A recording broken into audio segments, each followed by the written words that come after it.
पिछले 11-12 वर्ष में प्रधानमंत्री मोदी जी के नेतृत्व में कौन ऐसा सेक्टर है जिसमें महिलाओं को नेतृत्व न मिला हो?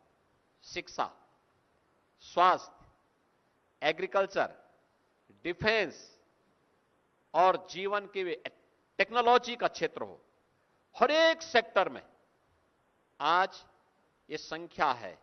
और पहली बार हुआ है भारत के अंदर आजादी के बाद पहले आम चुनाव से लेकर अब तक भारत की संसद में महिला जनप्रतिनिधियों की संख्या सबसे अधिक है। यह संख्या वर्तमान में लगभग 15% है। 78 महिला एमपी वर्तमान में देश की संसद में हैं, लेकिन इस संख्या को 33 और 50% तक पहुंचाने के लिए प्रधानमंत्री मोदी जी की एक अभिनव जो प्रयास था, उस प्रयास में बैरियर बना है इंडी गठबंधन, Congress, Samajwadi party, RJD, TMC, DMK. मित्रों, इन दलों के पास अपने पाप के परिमार्जन का एक अवसर था।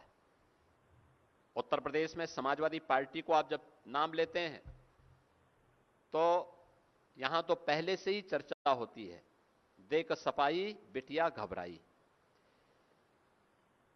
यानी स्टेट गेस्ट हाउस कांड, इनके पास अपने उस पाप को धोने का एक अवसर था। इनको इस अधिनियम को पारित करने में अपना योगदान देना चाहिए था, लेकिन दुर्भाग्य है कि लोग बैरियर बने रहे और बैरियर बनकर के बस होने नहीं देना है, होने नहीं देना है।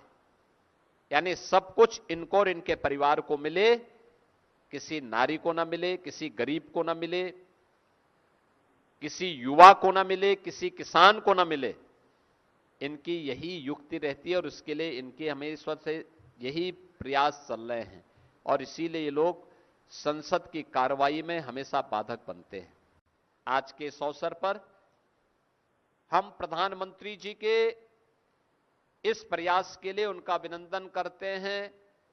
उनके प्रयासों के लिए बिना रुके, बिना डिगे, बिना थके उनके नेतृत्व में देश जिस मजबूती के साथ आगे बढ़ रहा है और उसमें समाज के प्रत्येक तबके के लिए उन्होंने जो कार्य किए हैं और जो कदम बढ़ाए हैं, उत्तर प्रदेश आबादी का सबसे बड़ा राज्य होने के नाते पूरा उत्तर प्रदेश प्रधानमंत्री मोदी जी के साथ खड़ा है, उनका आभार व्यक्त करता है, उनका अभिनंदन करता है, उनके इस प्रयास की सराहना भी करता है।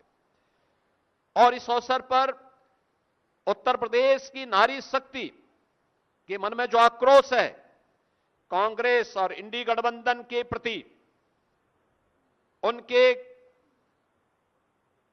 कृत्यों के प्रति, उस आक्रोश में पूरा एनडीए एकजुट होकर के उत्तर प्रदेश की आधी आबादी के साथ खड़ा है।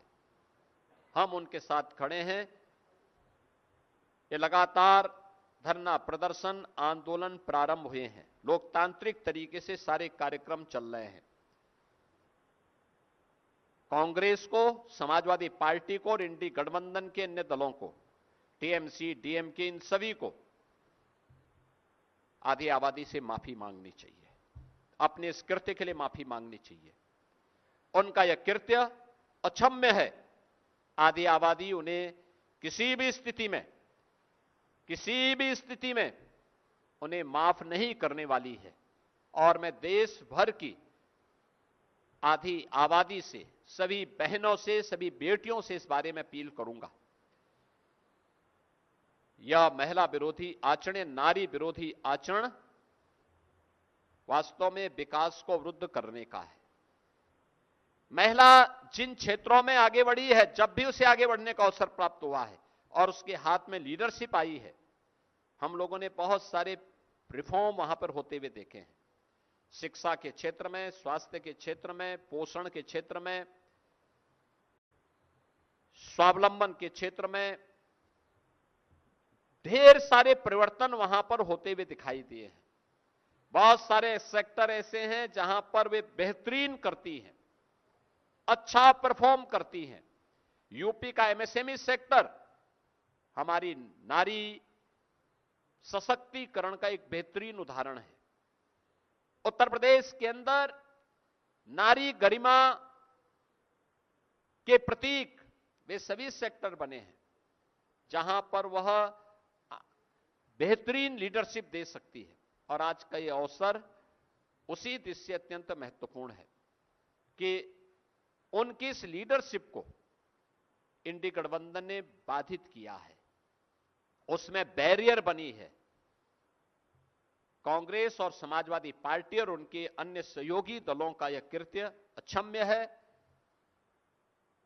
भारत की नारी शक्ति कभी भी इसको स्वीकार नहीं करेगी, बर्दाश्त नहीं करेगी और इसके खिलाफ नारी शक्ति के द्वारा जो भी कदम उठाए जाएंगे पूरा एनडीए गठबंधन उनके साथ खड़ा है। आज की इस प्रेस कॉन्फ्रेंस के माध्यम से हम सब इस बात के लिए उत्तर प्रदेश की अपनी सभी बहनों को, सभी बेटियों को इस बात के लिए आश्वस्त करते हैं कि उनके द्वारा जो भी कदम उठाए जाएंगे हम उनके साथ में कदम से कदम मिला करके चलेंगे और उन्हें हर प्रकार का सपोर्ट देंगे।